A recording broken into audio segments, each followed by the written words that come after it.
One of my favorite things about doing this series has been diving into the backlog of YouTube content and discovering works from 5, 10, 15 years ago, which were perhaps never intended to be viewed by someone so far into the future.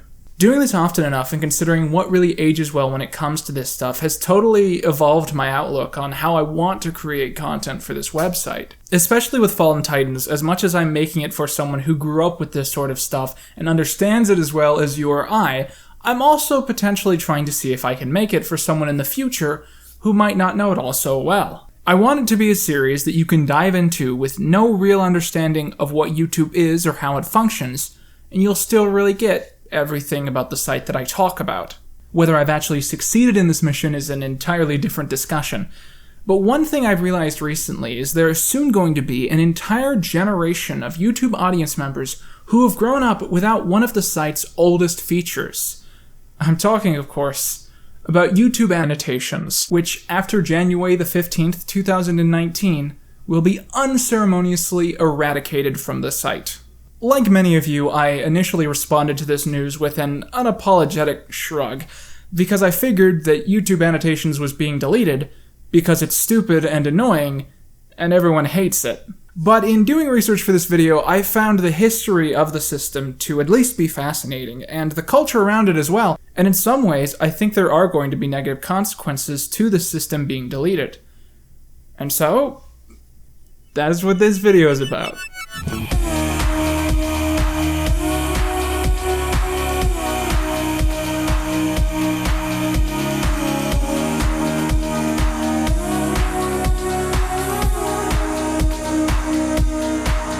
YouTube Annotations were introduced in 2008 as a way to alter YouTube content in very unique ways. The tool was simple to use. All one had to do was go to My Videos and enter the Annotations editor. There, the user had 3 choices to pick from: the speech bubble, the note, and the spotlight. The note would create a simple box which would appear over the video. Inside the box, users could write text, allowing them to add messages and amendments to their content after posting it. The speech bubble was an identical feature, except that the box was, unsurprisingly, in the shape of a speech balloon, allowing the user to attach said words to specific people on screen. Finally, Spotlight was similar to the note, except that it allowed the user to insert hyperlinks into the box, meaning that when users clicked on that part of the video, it would take them to another part of YouTube. The earliest example of annotations in action which I could find comes from the video Interactive Shell Game. From what I can tell, this is almost certainly actually a beta test of the system, given that it predates most other uploads by several months, and that the star of the video is adorned with a Google shirt. The video is a rather simple shell game, with the desired item being placed under one of the 3 cups, and the cups then being spun around, with the expectation being that the viewer then picks which cup the item is under. The correct answer is the one on the left.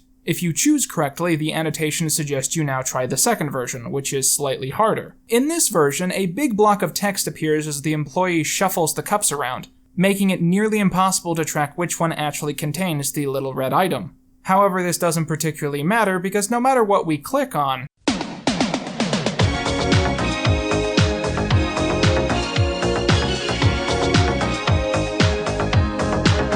this is really what happens. This little test video would set a precedent for the tone and use of the annotation system for the next 10 years of its service, bringing a great cleverness to its functionality coupled with a strong sense of humor. Months later, on June the 4th, the system went public to all users, with a post on the official Google blog encouraging members to add background information, create branching choose-your-own-adventure style stories, or add links to any YouTube video, channel, or search results page. From here, the tool would find widespread use by users, hoping to experiment with how they could change the experience of their content. One notable example is the Let's Player Chugga Conroy, who knew that users would often come to his long videos looking for tutorials on specific parts of the games that he would play. To help with this, his videos would feature easy-to-navigate menus which would guide viewers to the exact sections that they happen to be looking for. This seems so natural and well put together from every stage that you forget how much planning it must have taken during production, and all for the sake of making the series easier to navigate for casual viewers. The Note tool was extremely useful to users who wanted to amend or revise the statements in their content, and generally, it was helpful to anyone trying to add additional context after uploading. For instance, when the official MST3K YouTube channel began uploading older episodes, they went out of their way to add in notes explaining some of the riffs that might be a little more obscure than others. But she's got a ticket to ride. She don't care. It's an e-ticket though, and you know how short those e-ticket rides are.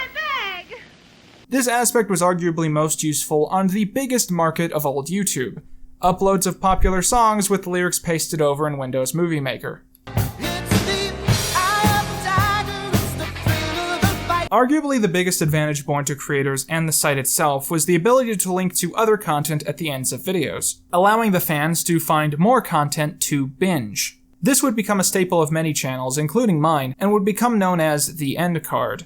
Most would simply use this to show off and link to another video or two, but others were more ambitious, using the near-limitless potential of the service to their advantage. An obvious example would be epic rap battles of history, known for occasionally linking to every rap video ever made by them, in a massive sea of links to the past. But that itself was one of the biggest issues with the annotation system. There were no limits. Within a month of the system going public, YouTuber 3K Lips Philip uploaded a video titled "Why Annotations Are Evil," which essentially sought to represent exactly how obnoxious and spammy the system could be if used with ill intentions. The video clearly represents just how annoying the tool could prove to be, and let it be known that this is exactly how most people came to view annotations over the years. Not as a tool to help improve the site, but as a massive nuisance, which is at best hilariously weird, and at worst the very thing that ruins the YouTube viewing experience. One of my favorite comedy Twitter accounts is @YTAnnotations, which is dedicated entirely to posting screen grabs of inexplicable or moronic annotations added to often bizarre videos. The reason this is so fascinating is that it brings to light so much about YouTube that most people ignore or avoid. The Family Guy uploads, the unwatchable poops obviously made by children. This is a side of YouTube that is rarely explored by people like me,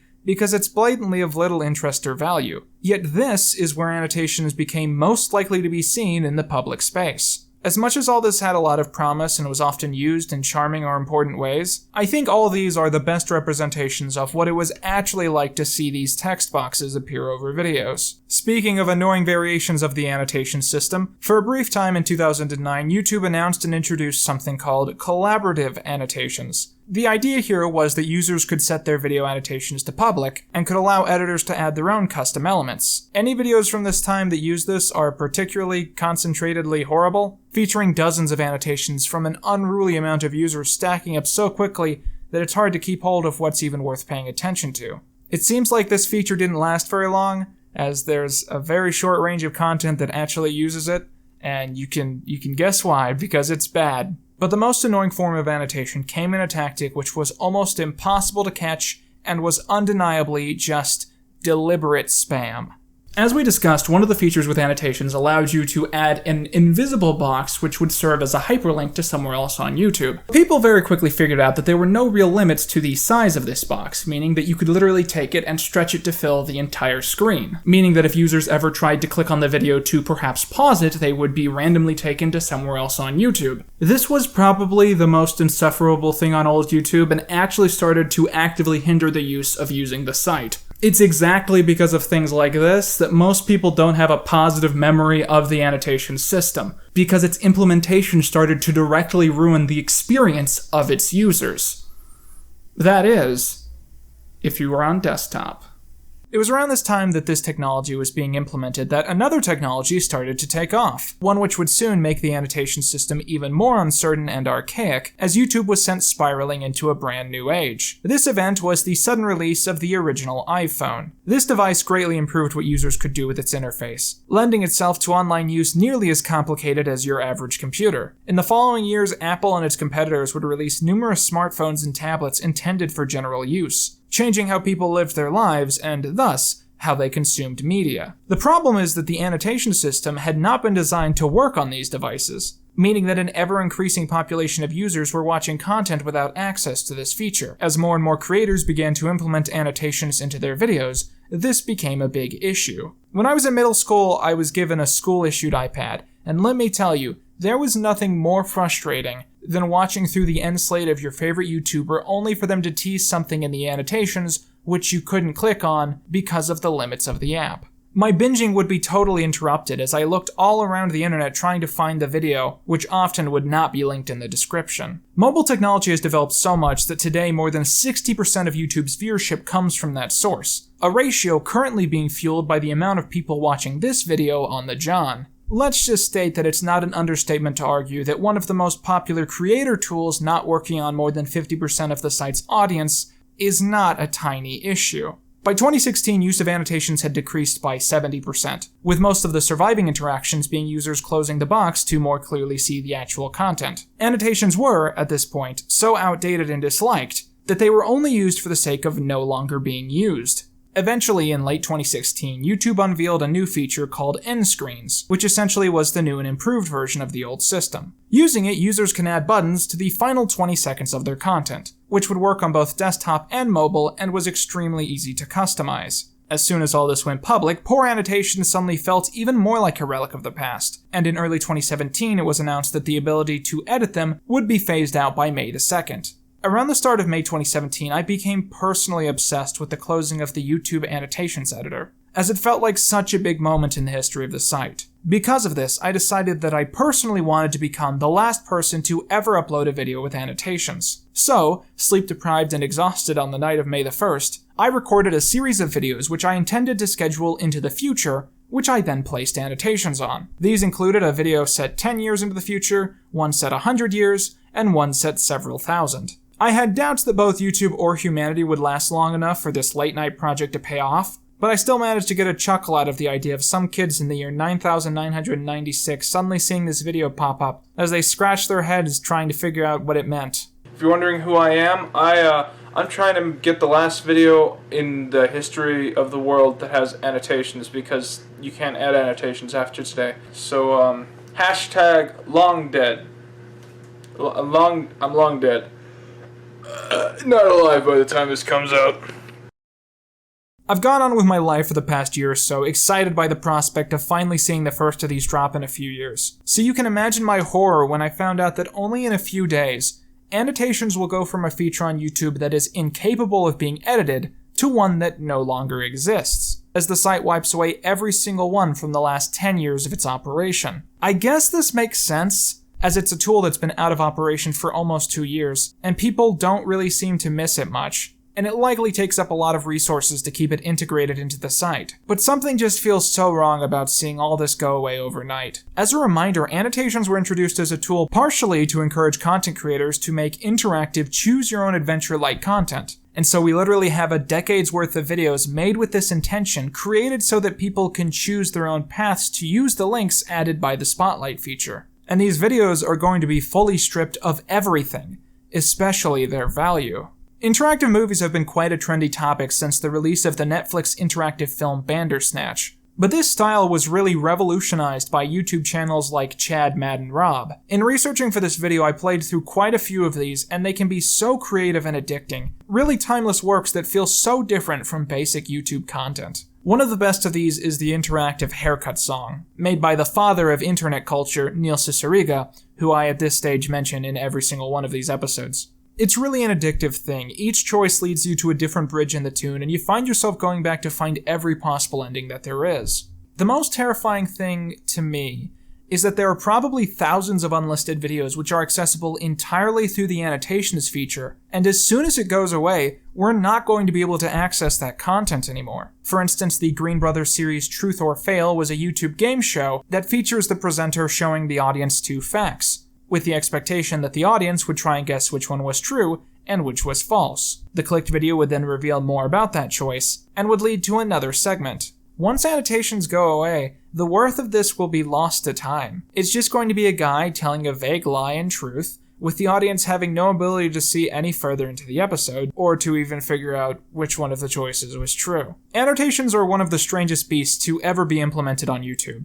It was added with good intentions of instituting interactability with audience members and allowing revisions to the content on screen, but it mainly became known for obnoxious spam, and most people only ever thought of it when they were trying to find a way to close out of the annoying pop-ups. It was used by a lot of creative people making some awesome content that a lot of people are clearly very supportive of and nostalgic for. But it was a dated service from the start, and if anything, those projects speak more to the creators being clever and talented instead of the tools themselves actually being good. Still, I can't shake the feeling that a lot is being lost with this being wiped from the site. And while I'm sure there's a good reason that it all had to be done behind the scenes, I'm frankly sort of upset to see all of this content be ruined by the site blindly deleting an element which was at one point a load-bearing feature. I think YouTube is justifying doing this because they see annotations as nothing but superfluous and spammy. A video is not going to be hindered, they must figure, by not having a text box with a fart joke anymore. But so much content on this site was built with the presumption that this service would always be here, and the channels based around that thought are going to be left in tatters by this change. And I think that's a little more than upsetting, frankly. Be sure to check out the full Fallen Titans playlist, as well as this circle of my face that will let you subscribe. Click on these while you can, because in 2020 they're going to be replaced by something more practical but less useful. That's all you need!